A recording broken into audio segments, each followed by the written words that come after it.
mo, yung nasa likod mo, nasa harap mo, kanina wala yan, ngayon nandito na. Sabihin mo, mapagpalang umaga kapatid. Huwag kang magsalita kung wala kang katabi. Batiin mo yung katabi mo. Nagagalak akong makasama kang nag-worship kay Lord. Amen? We are so glad. Welcome for the last day of November. Ang declaration natin this November, it is the never-ending, never-failing, nourishing November. May nakaalala ba nun? Again, sabihin nga natin, never-failing, never-ending, nourishing November. At bago natin palayasin o umalis yung November 30, nais ng Diyos, baunin mo yung dineklara nating never-ending, never-failing na pagpapala for the month of November. Amen po ba? And if you see the messages of the songs, the lyrics of the songs kanina, it is full of power.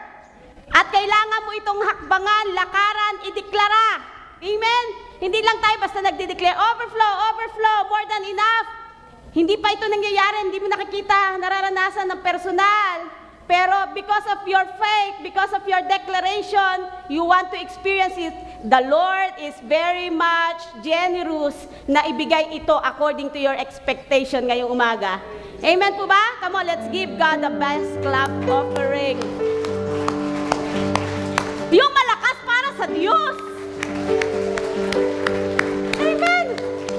Hallelujah. Praise the Lord. Welcome to our worship Sunday. Lagi kong binabanggit yan pagka nagbibigay ako sa inyo ng devotion early Sunday morning. Jesus first. In everything you do, unahin mo ang Diyos. Amen? At ano yung unang bati ko sa inyo? Blessed Sunday. It's the Lord's Day. Amen po ba? And I declaring na yung unang araw ng isang linggo ay punong-puno ng pagpapala. Well, it's up to you kung binasa nyo yung devotion at tinanggap nyo yung declaration. But it's our heart for you to experience that the first day of the week would be a blessed day for all of us. Blessed Sunday, not because of the day, but because it's the Lord's Day. At sinundan ko yun ng Jesus first. Kapag inuna mo si Lord, yes, it is. It is Blessed Sunday, and every day it is a blessed day. And you will experience the excellency of the Lord. That's why be excellent. As children of the Lord, we have to, you must to experience the excellency of the Lord. Amen po ba? Napakabuti ng Diyos. Sabihin mo nga, napakabuti ng Diyos. Yes, may mga challenges po. Marami po tayong naranasan. That life is filled with uncertainties. Maayos ngayon, bukas hindi. Tama? Ang buhay ay punong-puno ng walang katiyakan. Financial pressures. Ayan, si Sister Jenna, yan, mga prayer request niyan, minsan. Talagang nape-pressure sila yung kita nung tindahan. Sapagkat meron siyempre bayarin, hindi po ba? Lalo na yung mga nangungupahan. Kailangan kumikita lagi kasi merong babayaran. Lalo na yung may mga nag-aaral. Say hello sa mga may nag-aaral. Laging may baon. Hindi mo maiiwasan ng baon. Amen ba? At bukod pa doon yung mga extracurricular, may mga projects pang bibilhin. So there are financial pressures, family needs. No, bagamat may pamilya ka na sarili, pero dahil minsan may kailangan ng iyong immediate family, you have to respond. Kailangan ka tumugon sa kanilang pangailangan. Tama po ba? Kanina na lang kausap ko yung aking nanay, di ba, kahapon bate? Noong nakaraan, dinala nila sa clinic, sa hospital. Ngayon, medyo hindi okay yung aking nanay, nahihirapan siyang huminga. She's watching right now, online. Nay, be blessed. Malusog, tapos bigla na lang hihina, because my nanay is 85 years old. Hallelujah. With the Lord's blessing, she's 85. Na napakarami ng pinagtagumpay ang mga sakit karamdaman, but God is so good. Amen, nakaabot pa siya ng 85. Kala nga namin, like 50s, wala na siya sa amin because of sa mas matinding sakit. But God is so good. Ang daming idinagdag na bonus ni Lord sa buhay ng nanay ko. Family needs, emotional struggles, job instability, may trabaho ngayon, mawawala ng trabaho, natanggal, naghahanap na naman ng trabaho, life is filled with uncertainties and sickness and disease. Sino ngayon ang nakaranas ng karamdaman, sakit? I am not exempted. Si Jelly last time nag-chat sa akin, may ubo ko, may sipon ako, saan ka nagpupunta? Para nagpapalakas kami, parehas kami may dinadala. Okay, last Sunday, sabi ko sa inyo, I feel discomfort, irritated, but God is so good, nakakatayo pa rin by His grace. Amen? By His grace and by His favor. In those moments, ang ating puso po echo the same question. Ano yung question natin? Will I have enough? Meron ba ako? Sapat ba yung akin? Because sometimes, ang nararanasan natin, barely enough. Ano ibig sabihin ng barely enough? Halos hindi sapat. Hindi makasapat. Amen? Or sometimes, just enough. Yung sweldo mo, sapat lang sa kinsenas. Hindi dapat magkaroon ng ibang gastusin. Sabi daw nung ate ko, yung isa sa nagsusupport sa nanay ko, sabi mo kay nanay, bawal siya magkasakit. Kasi wala akong pangdagdag na padala para sa kanya. Yung monthly allowance niya, ito lang ang kaya ko ibigay. I have so many expenses. Sabi ng ate ko, bawal magkasakit. Kasi wala akong extra para sakit. So barely enough, just enough, but we want more than enough. Amen. Kaya yun yung deklarasyon natin kanina umaga. Lord, you are more than enough. And because you are God who is more than enough, I am a child of God. I have to experience the more than enough, the overflowing of the Lord. Amen po ba? Amen? Pero tayo mismo nawindang. Nawindang itong linggo lang. Lahat yata gustong mag-compute. Doon sa sinabi ni DTI Secretary na ang budget sa Noche Buena, 500 lang. Kanya-kanyang compute. Paano magkakasya yung 500? Lahat na nag-aareklamo. Kami pong apat, kami mag-anak, apat lang naman kami. Naging ano na namin to, routine namin. Hindi kami nagluluto pagka Noche Buena at saka New Year. Umo-order lang kami. Para kayo walang masasayang, walang itatago sa rep na inabot na ng New Year, nandun pa rin, matigas na.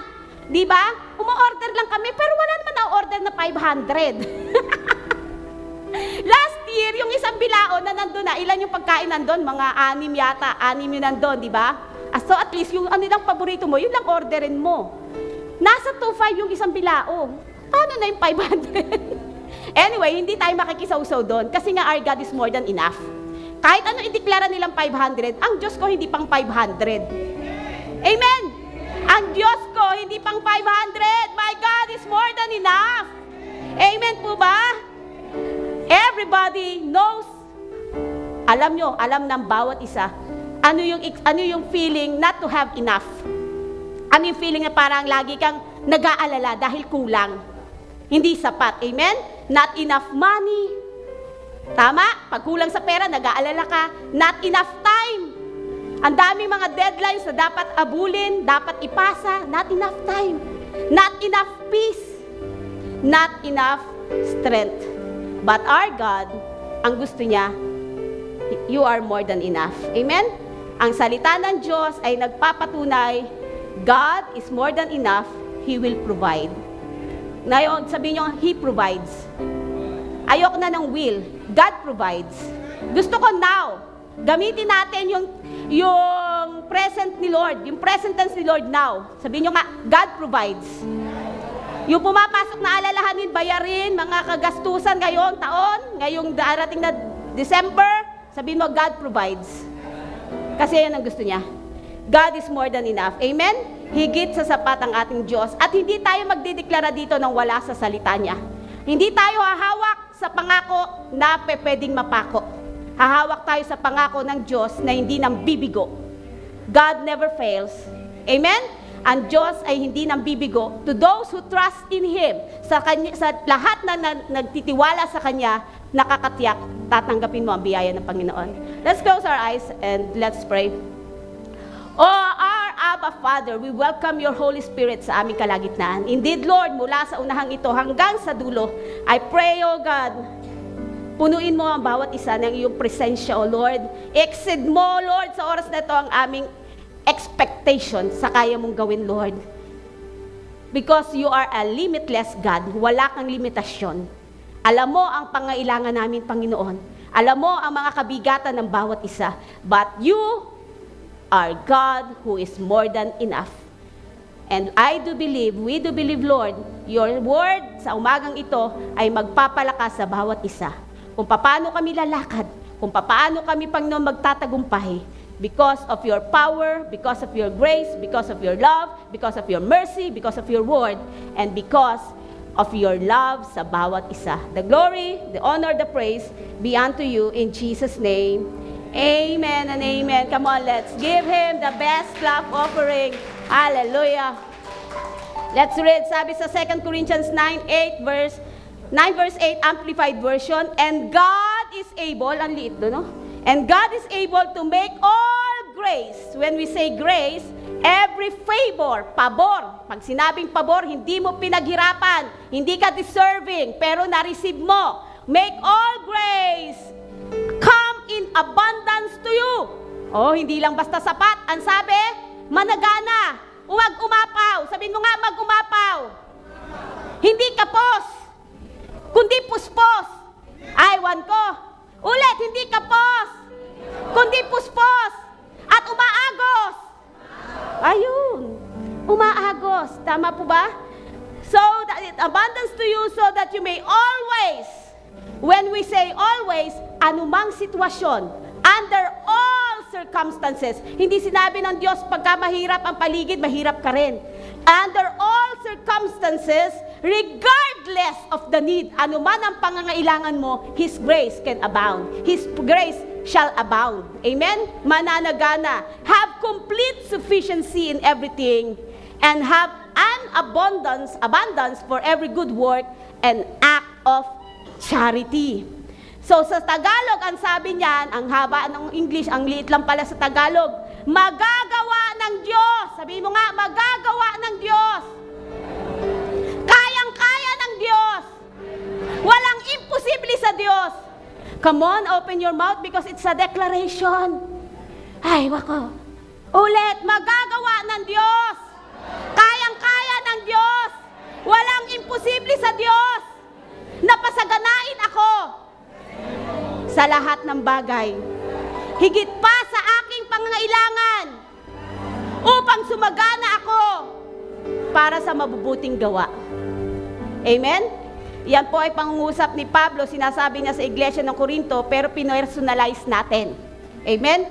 Magagawa ng Diyos na pasaganain ako sa lahat ng bagay. Yes, in reality ngayon, wala akong nakikita. Medyo may kasalatan ako, may pangailangan ako. But in the spiritual realm, as I declare, as I open my mouth right now, the Lord, the Holy Spirit is doing miraculously.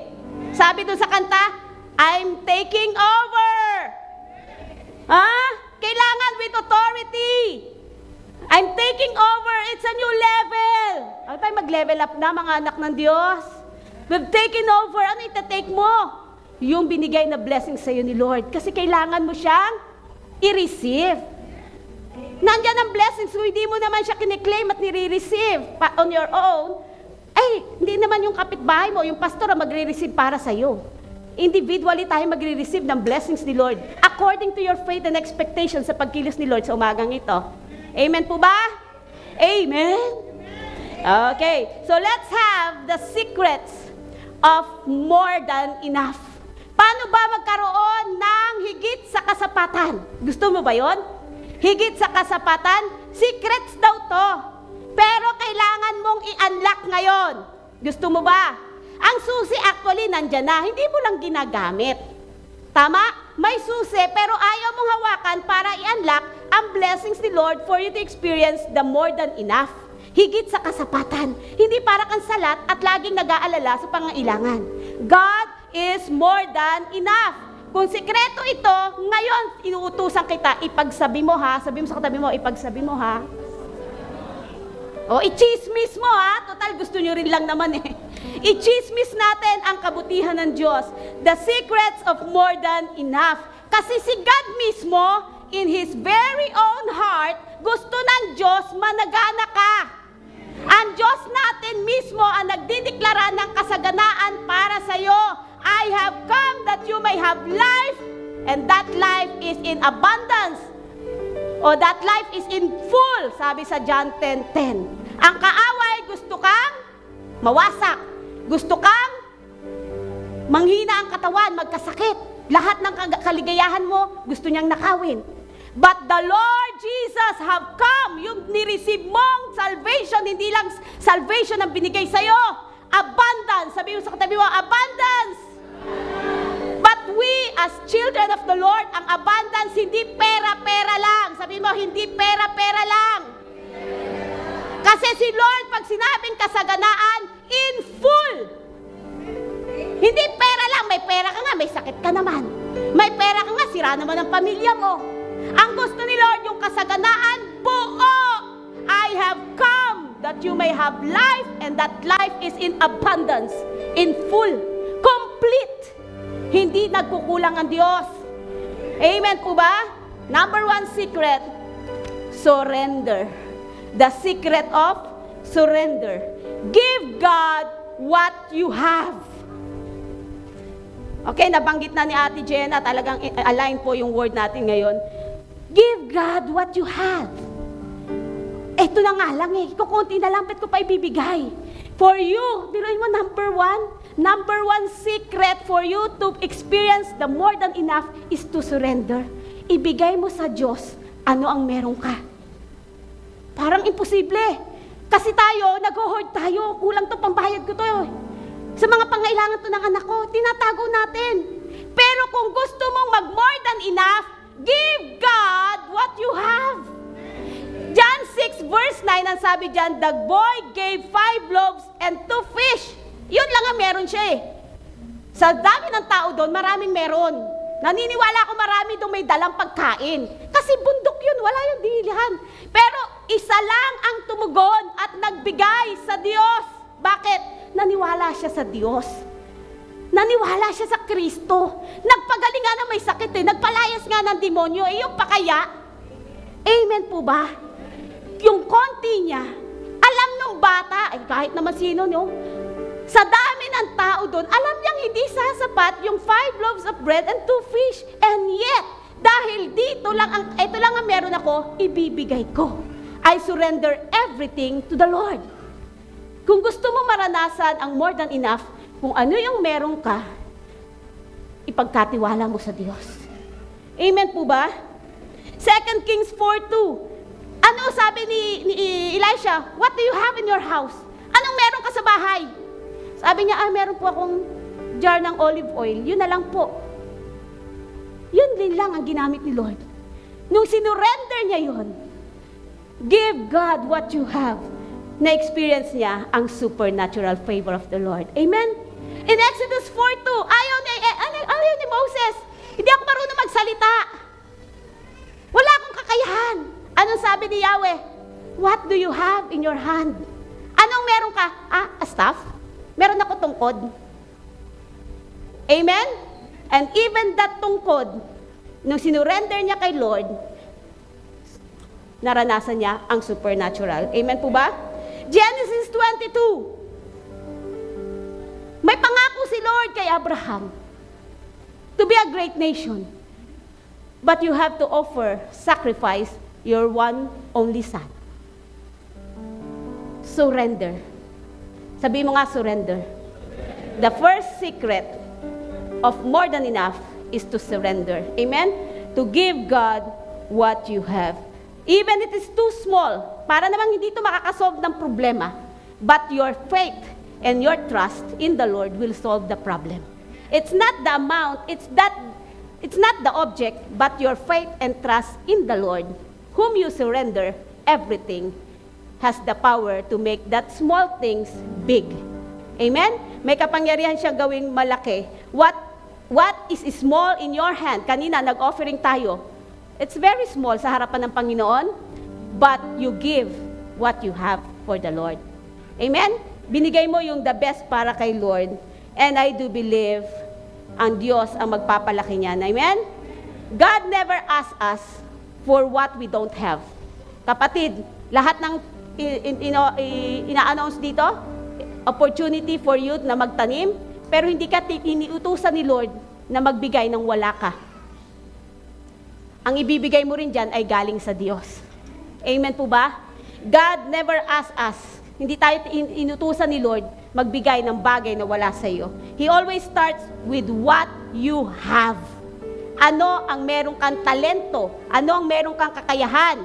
Ano ang meron kang abilidad? Ano ang kaya mong i-offer sa Diyos? Because your little becomes abundance kapag ipinatong natin, inilagay natin sa kamay ng ating Diyos. Number 1, surrender. The secret of more than enough is surrender. And number 2, the secret is obedience. Sabihin mo nga, obedience. Hindi nawawala yan. No, pagsunod. The secret of obedience. Do what He says.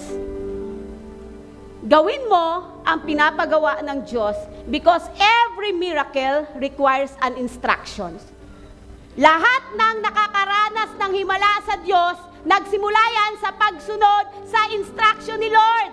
And sometimes that instruction, sometimes parang walang sense. No?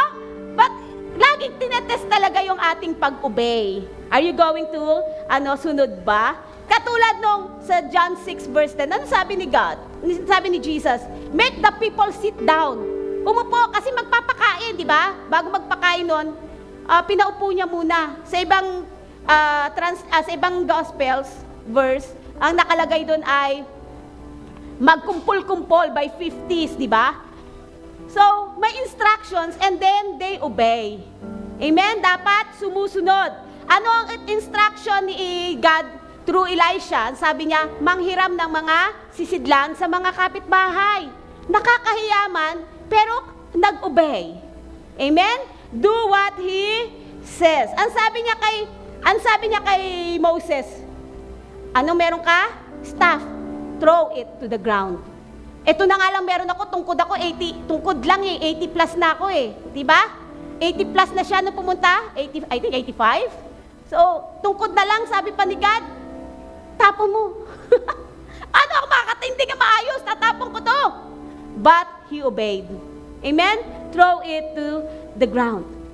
And then ang sabi niya kay Abraham, take your son, your only son, whom you love, Isaac, and go to the region of Moriah, sacrifice him there as burnt offering on the mountain I will show you. Pambira naman, pangako maging great nation, tapos your son, your only son, whom you love. Ang daming description, no? Your son, your only son, whom you love. Tapos isa-sacrifice lang. But he obeyed. Number 2 secret, obedience. Sabi mo nga, obedience.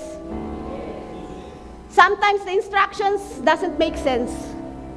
But yan ay doorway or passage to the miraculous works of the Lord. Amen po ba? Obedience is the bridge. Sabi nyo nga, bridge. Tulay.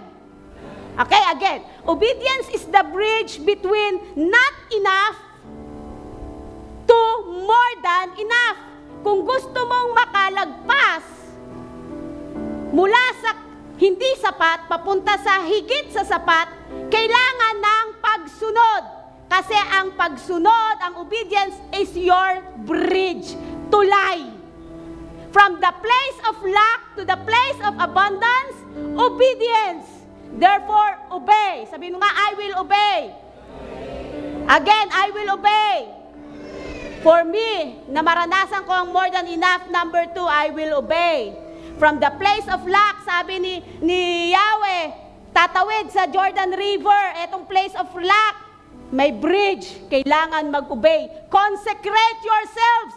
Sabi sa bayang Israel, dapat maglinis. Kasi bukas, tatawid.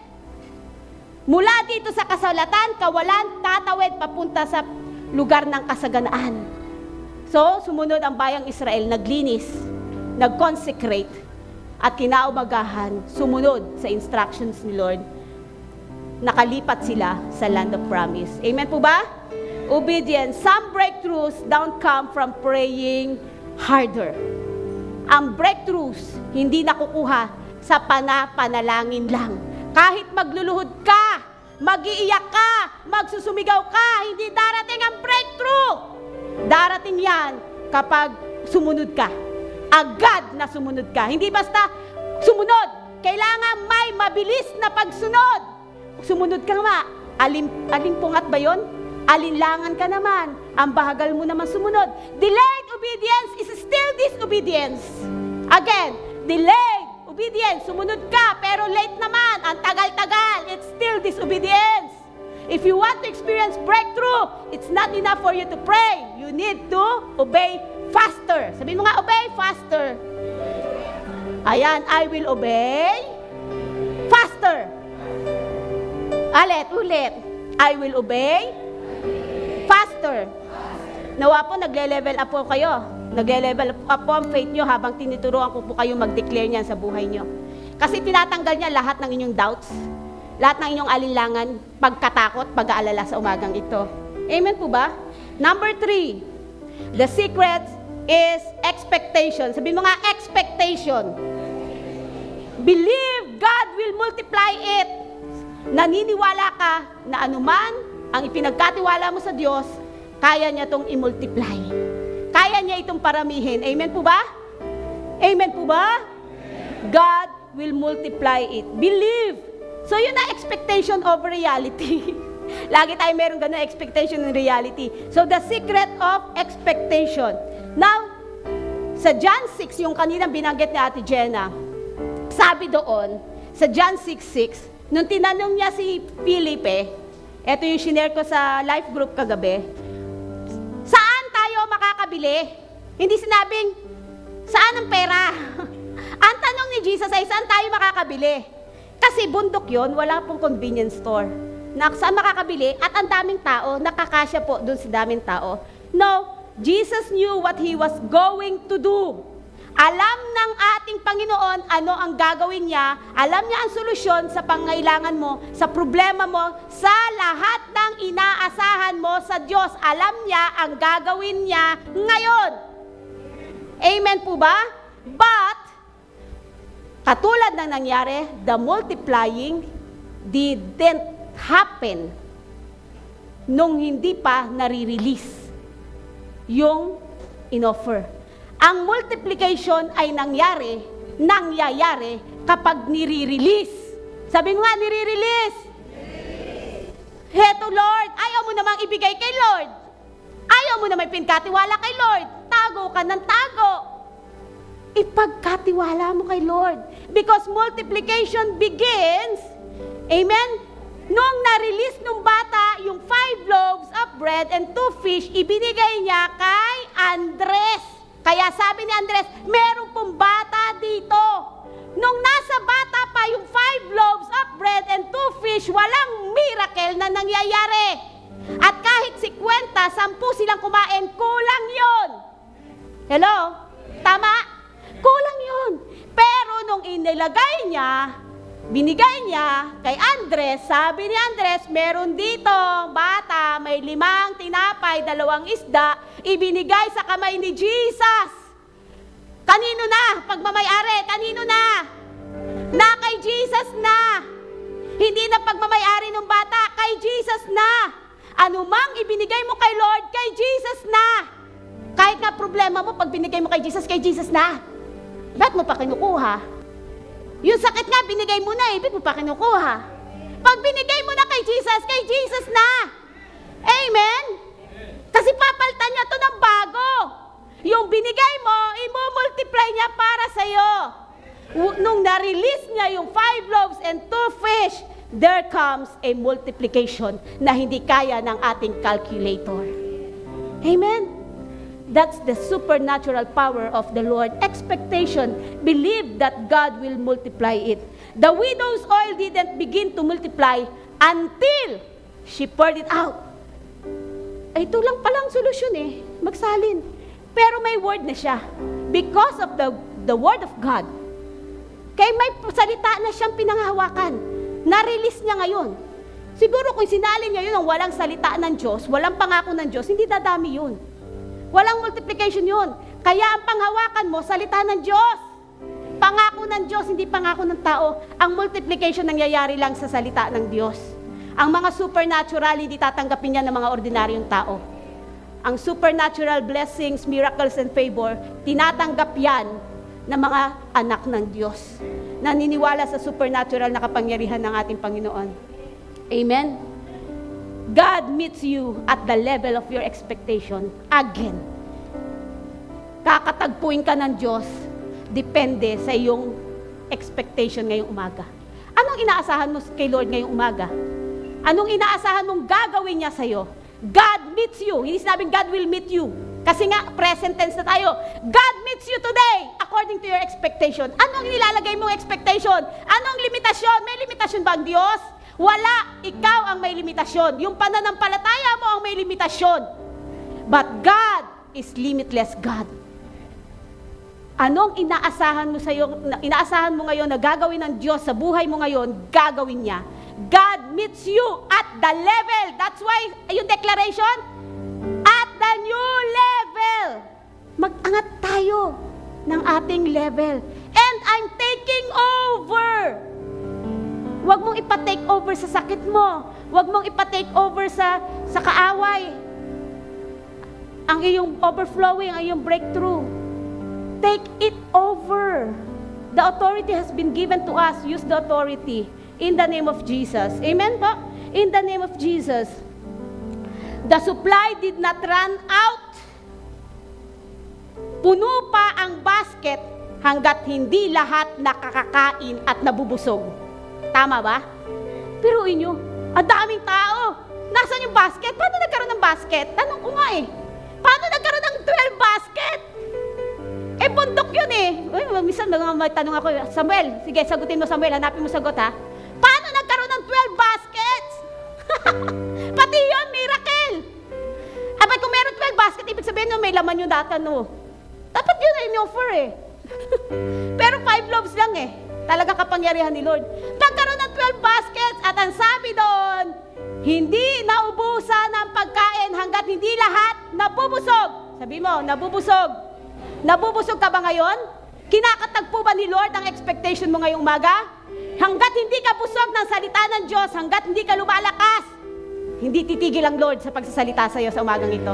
Amen? Puno pa ang basket hanggat hindi lahat nakakakain at nabubusog. At lahat ng nabusog, may natira pa. Hallelujah. As long as we are expecting, the Lord never runs out. Hindi nauubusan ang Diyos. Never matutuyuan ang Diyos. The Lord, our God, is the maker, the creator of everything. Hindi siya magkukulang. Amen po ba? Number 4. The secret of His timing. Sabi niyo, timing. Ayan, gustong-gusto na. Timing! Okay, lagi niyo itong dinideklara. When the time is right, I, the Lord, will make it happen. Sabi ng asawa ko, ginawa mo na yan kagabi ah. Alas 12 ka na, madaling araw ka na natapos dyan sa preaching. Ba't ngayong umaga gumagawa ka na naman? Sabi ko, may pinabago si Lord eh. We have to obey. Pag may pinapadagdag si Lord, alam ko, mayroong binababa si Lord na kinakatagpo ngayong umaga sa salitang ito. Biro mo, pinadagdag yan ni Lord para sa'yo, tanggapin mo. May timing si Lord para sa'yo. Huwag kang mainip. Sabi mo, huwag kang mainip. Gusto mo na kagad umuwi. Hindi pa tapos si Lord. Huwag kang mainip. Hindi pa tapos ang sikreto. Diba? The secret of His timing. When the time is right, si Lord may tamang oras para sa'yo. I, the Lord, will make it happen. Biruin mo, nung panahon na tinaas na ni Abraham yung kanyang kutsilyo, isa-sacrifice niya na si Isaac. Merong anghel na nagsalita. Abraham, wag mo nang gawin yan. Napatunayan mo ang iyong katapatan. And God provides. Amen? Bakit hindi nung time na nag-aayos? Bakit hindi time na nagpapaapoy? Bakit hindi time na naglalakad? Sinabi ni Lord, nakita ko na, Abraham, sigurado ka na, malayo na yung nilakad mo, malayo yung bundok Moriah, ha? Tapos nung malapit na sila sa bundok Moriah, iniwan na yung dalawang alipin. Sila na magkamamay yung may dala nung kahoy, mabigat yun, aakyat sa bundok. Bakit hindi nung time, Abraham, nakita ko na yung katapatan mo. Kapatid, nakikita mo sarili mo, nagiging faithful ka naman, pero wala pa yung blessings ni Lord. Wait for His right timing. Si Abraham hindi nag-question kay Lord. Oh, bigat-bigat naman ito. Bakit ang dami naman pwedeng pag-offeran? Magsakhandog. Bakit naman sa taas pa? Ba't hindi na lang sa paanan ng bundok? Ba't kailangan pa umakyat? Hirap-hirap kayang umakyat. Ako nga ilang 10 hakbang lang hinihingal na eh. Di ba? Trust His timing. Trust His timing. Sa mga nagbabalak na pumunta dyan sa ibang bansa, ayaw maayos yung mga papeles ko. Sabi mo, I'll trust you, Lord. I'll trust your perfect timing. Sa mga naghahanap ng trabaho, hindi ka natanggap, trust His perfect timing. Best ang ibibigay ng ating Panginoon. Amen po ba? When Israel stood the Red Sea, ayan na, bakit hindi ka agad hinati? Sana ba lang di confident na ang bayang Israel, hahatiin na, hinati na makakalakad na kami. Hindi Nung nahapang pa lang yung paa sa tubig, saka pa lang nahati. Yung nakikita mo nga dyan na yung susugod sa'yo, hahabol sa'yo, maabutan ka na. Parang pelikula, no? Saka lang nahati yung dagat. Timing yun ni Lord. Kaya huwag kang magreklamo. Sabi mo, huwag kang magreklamo. Huwag kang umangal. Hadlang yan sa timing ni Lord. Tumatagal Kaya tumatagal yung blessings ni Lord, mareklamo kasi tayo. Kasali ako doon. Okay? Sabi nung ka, ikaw yun. Mareklamo ka kasi, maangal ka kasi. No? Kaya minsan tumatagal. Kaya Jelly, huwag ka mainip. Bibigayan ni Lord. Amen? Trust His timing.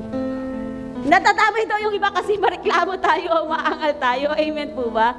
I, the Lord, will make it happen. God is rarely early, but He's never late. The timing of God's provision often teaches dependence. Umasa tayo sa Diyos, magtiwala tayo sa Diyos. At pag nagtitiwala tayo kay Lord, tinatanggal nito ang ating pagkatakot at pag-aalala. Amen po ba? Amen? Maaga pa 10:32. Tatapusin ko to bago mag-11. I have this testimony. The last time, November 7, nagbayad yung aking pong tutor, yung mami, ng kanyang bayad sa akin sa tutorial. Sabi niya, pwedeng Gcash? Sabi ko, opo. Nung natanggap ko yung bayad, sabi ko, Mami, sobra po yata yung inyong binayad sa akin sa tutorial. Sabi niya, Teacher, early Christmas gift po yan nung tuti mo. Salamat po sa pagtsatsaga at concern mo. Ay ko, wow, Mami, thank you po for early Christmas gift. Morning po yun. Saya ko, yes, meron na akong pambiling pansarili ko. Kinagabihan, sabi ni AJ, punta ka agad sa kwarto. Mami, magbabayad na ba ako dito? Ano yan? Mag-o-taking na ako, Mami. O-taking niya, December 6, next Saturday. Magkano, anak? Mami, 2,600. Ako lang po ang papasok, 2,600. Pag sinama ko isa sa inyo, 1,000 po kayo isa. Huwag na kayong sumama sa loob. Sabi niya, ipangkain na lang natin. Yung gagastusin, sabi niya, may blessing sa akin ni Lord. May blessing na sa akin si Lord. Nauna na yung blessing. Kaya alam ko, sagot na yon ni Lord. So, wala akong sinagot kay AJ. Ano ba yan? Dami naman. Magdunumpa na lang, dami pang bayad. Sabi ko, sige, sama mo daddy mo sa loob. Daddy mo na lang kasi nung graduate siya, ako kasama sa loob. Ngayon, pagka-outtaking mo, daddy mo naman. Kami ni Abby sa labas na lang. And truly enough, timing talaga si Lord. Never niya akong binigyan ng pag-aalala. Abay, malaki din yung 3,600 yung babayaran ko agad-agad, hindi po ba? God provides para po dun sa pangailangan. Amen? Palakpakan naman natin si Lord. Sometimes kasi, expectation natin sa blessings ni Lord, ay, limpak-limpak. Alam niyo ba yung bawat sagot ni Lord sa mga pangailangan mo, at pinapasalamatan mo siya, nag-glorify ang Lord. Amen? All the more siyang kikilos sa'yo. Next, the last time, noong November 15, may gawain po mga nanay dito, Women's Fellowship. The Lord blessed me. May mga nagsabi sa akin, they blessed me through cash and Gcash. Nagagawain lang, kami dito. And then may nag-chat sa akin, Mami Pastora, nagpadala ako sa gendo, yan. Blessings po, love gift ko para sa inyo. So, ibig sabihin ng love gift, hindi yun yung tithe sa church, no? Kasi yung mga OFWs natin, nagtatithe si mga yan. Pag sinend sa akin, direct yun sa ating pong treasurer. And then, merong acknowledgement. So, inaalam ko kung sa akin yun o hindi, no? Ang sabi, love gift ko po yan sa inyo. And after ng love gift na yun, masaya na naman ako. Meron akong love gift. Naghihirap tayo ng nagilingkod tayo sa Panginoon. Si Lord talaga nire-reward lagi yung ating ginagawa. So, saya-saya ko. Ate ko biglang sabi, Che, pupunta na ako sa Batangas. Ayan yung ate ko. Sabi niya, punta na ako sa Batangas. Kukunin ko na yung record mo. Nag-aayos po ako ng aking birth certificate. So, kailangan ng mga record. Elementary pa sa Batangas. Ate, magkano pa masahe? Ganyan. Compute. O, sabi ko, bilhan mo ng regalo yung gumawa. Ganyan. Uuwi ako sa atin. Sa makatuwid, yung binila sa akin ng umaga, napunta rin lang sa kanya. Amen? God is good. Wala akong gastos. Mayroong pinrovide si Lord. Ayaw ko dating ayusin ng birth certificate ko. Sinong ayaw mag-ayos ng birth certificate? Bakit? Magastos. Ayaw ko talagang hakbangan. Napakadaming gastos. Pero timing na ni Lord ang nagsasabing ayusin ko na ang birth certificate ko. Amen? When the time is right, the Lord will make it happen. Ultimo yung pag-aayos ng mga requirements, lahat ng labas ng pera, the Lord provides. Amen? Kapag timing na ni Lord ang sinunod mo, hindi ka niya pagkukulangin. Amen po ba? Ganun po, huwag tayong umangal at huwag tayong magreklamo. Yun po ay isa sa secret ng blessings ng ating Panginoon. Number 5, the secret of overflow. There's an overflow, abundance of blessings. Ayun po ba yung kanta kanina? Okay, God multiplies what you offer in faith. Ang inaalay mo, inihandog mo, kanina, tithes, offering, pledges, para po dun sa ating pong pintuan. Last door na po yan. This coming December, either second week, pagpunta nyo po sa church, sliding glass door na yan. Amen po ba? Expectation ko yan. Si Lord ang reality. Amen? By faith yan. So, when little meets faith, when that faith meets obedience, and that obedience meets expectation, overflow happens. Nangyayari ang pag-uumapaw kapag po tayo, yung pananampalataya natin ay sinasamahan natin ng pagsunod. Kailangan nating sumunod. Amen po ba? Think of it. 5 loaves of bread, 2 fish. Ano ang overflow? 12 basket full. Punong-puno yung lalagyan. What else? Oil. Napuno lahat ng jar. Wala ng jar. Kaya tumigil na yung pag-apaw ng oil. Pero kung marami pang jar, hindi yung titigil. Amen po ba? God doesn't give us leftover. Sabihin mo nga, leftover. He gives overflow. Ang binibigay sa atin ng Diyos ay overflow. Overflow is not accidental. Sabihin mo nga, overflow is not accidental. Ay, swerte! Nag-umapaw ako. Ay, swerte! Binay-bless ako. Wala pong swerte. Tayo po ay pinagpala ng Diyos. And we are destined to overflow. Amen? Overflow is the natural result of your trust kay Lord.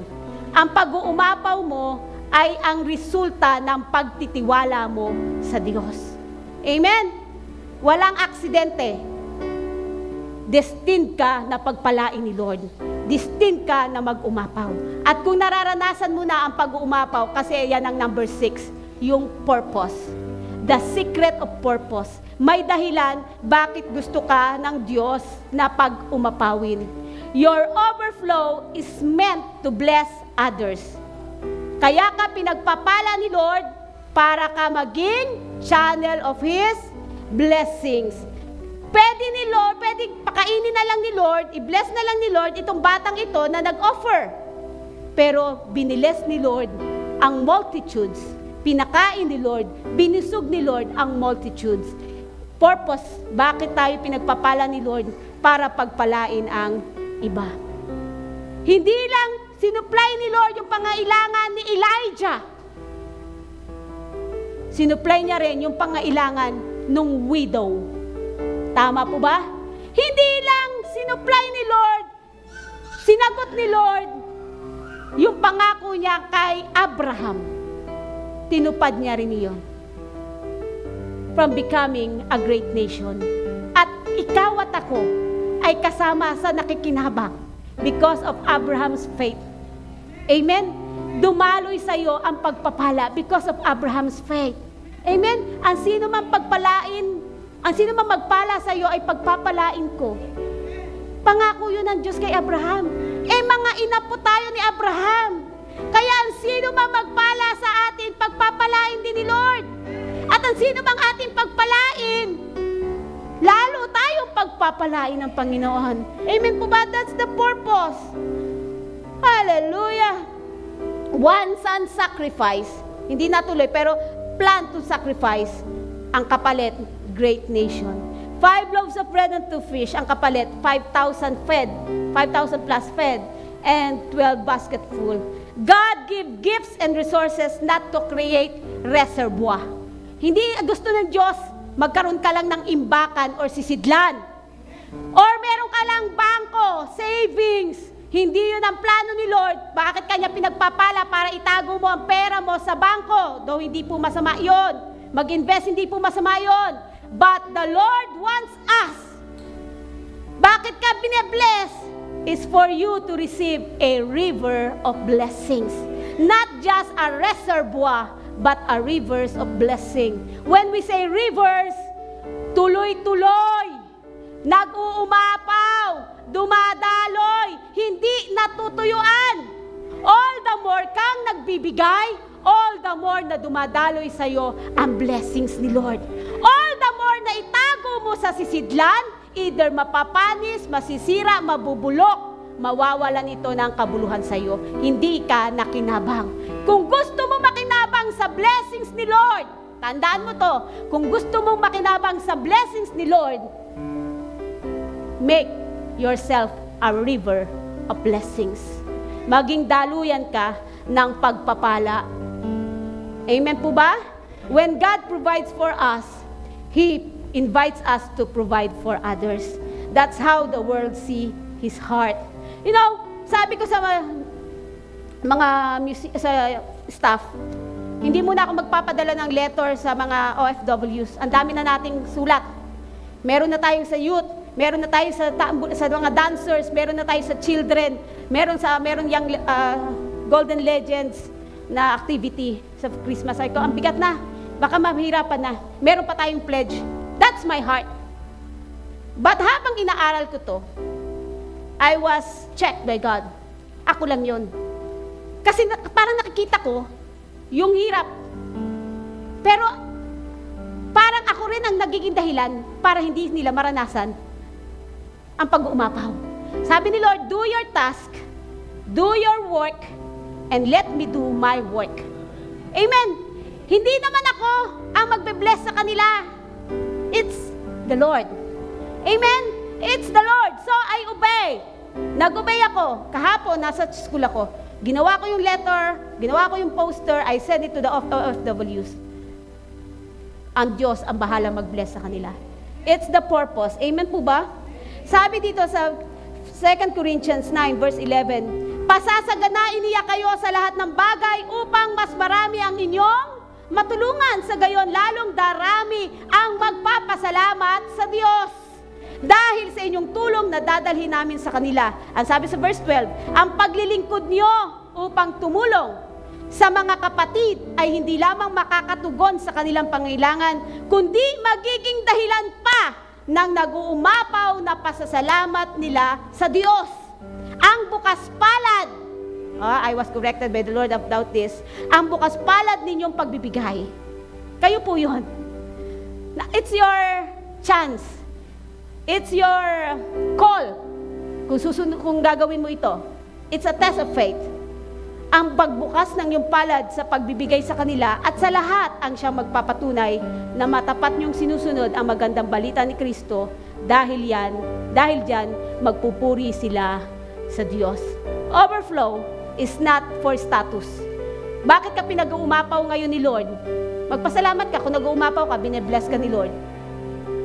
It's not for status, para mag-flex ka, para i-brag mo sa social media. Ang pag-uumapaw na ginagawa sa iyo ni Lord is an opportunity for you to serve Him. It's for service. Amen? And all the more mong naglilingkod ka kay Lord, all the more na dumadaloy ang blessings ng Panginoon. Amen? So, mga kapatid, when you feel like you're not living enough, not enough, pakiramdam mo, namumuhay ka ng hindi sapat, laging may kulang, laging parang kapos. Sa bahay, sa tahanan, yung wallet mo, hindi mapuno. Ayaw mo minsan tingnan. Remember the secrets. What are the secrets? Give God what you have. Amen? Give God what you have. That's surrender. Number 2, obey what He tells you. Obedience. Number 3, expect Him to move miraculously, supernaturally.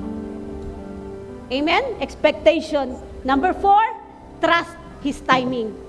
Number 5, watch Him overflow in your life. Amen? And number 6, use the overflow to bless others. God multiplied, the God who multiplied the bread, the God who multiplied the oil, the God whom we serve can multiply peace sa buhay mo. The God whom we serve can multiply strength na kailangan mo. The God whom we serve can multiply the resources na kailangan mo sa umagang ito. The God can multiply opportunities na kailangan mo. The God whom we serve can multiply wisdom in our lives. Amen? Because He is the God of more than enough. Amen? Siya ang Diyos ng higit sa kasapatan. It's for you to embrace the Word of God this morning. Our God is able. Magagawa, makakaya, walang imposible sa Diyos na ikaw ay pasaganain. Higit pa sa iyong inaasahan, higit pa sa iyong hinihiling, because God is more than enough. He is our El Shaddai. Amen? Amen po ba? November 30, never ending, never failing, nourishing November. Ang pangako ni Lord, hindi niya tatapusin ang buwan nga ito na hindi ka nag-overflow. Amen? Hindi ka nakalaya. Come on, let's all stand. Ora ba, seka na sanda. Bless you, Lord. Woo. Gawin natin itong deklarasyon, mga kapatid. It's your faith. Amen. Say it.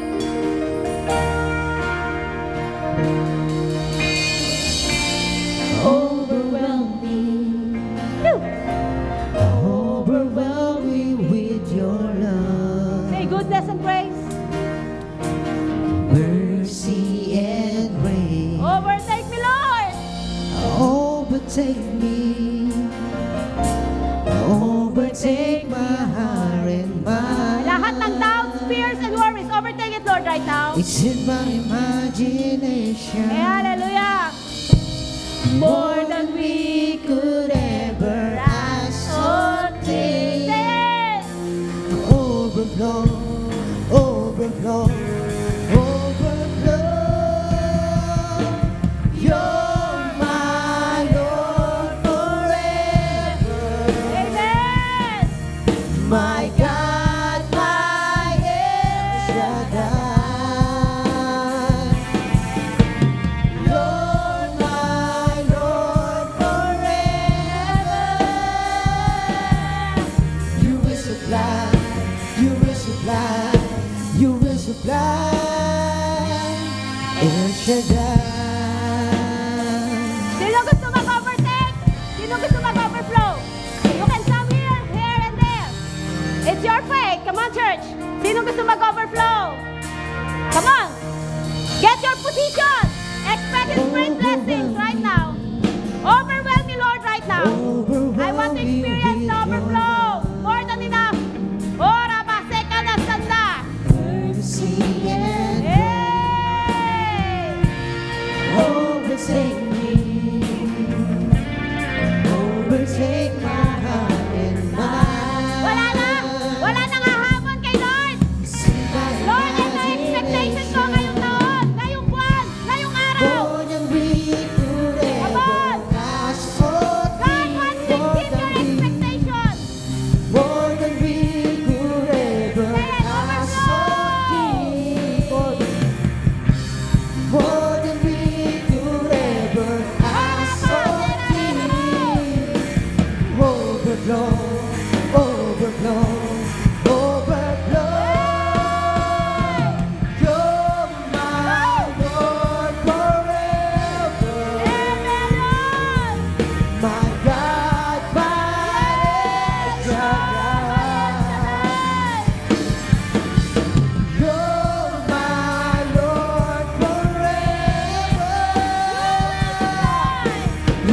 supply, you will supply, you will supply. You're my Lord forever, my God, my El Shaddai. You're my Lord forever. You will supply, you will supply, you will supply. El Shaddai. Hallelujah. Wala na po ba? Wala na po bang gustong subukan si Lord? God wants to exceed your imagination. God wants to exceed your expectation ngayong umaga. Ora ba, seka na sanda. For you are more than enough, Lord. More than enough sa aming karamdaman. More than enough sa aming pangailangan. More than enough sa mga sirang relasyon. You are more than enough sa aming Panginoon mga kabiguan. You are more than enough sa aming Panginoon mga iniisip na mga alalahanin at problema. Lord, overwhelm me right now. Overwhelm me with your mercy. Overwhelm me with your grace. Overtake me, Lord, with your power and your anointing. Overtake me, Lord, with your signs, wonders, and miracle right now. Lord, I am expecting that you move, move, and move as the Holy Spirit is right now here in our midst. Move and touch your people. And Lord, I do believe with faith. The expectation now a reality to your people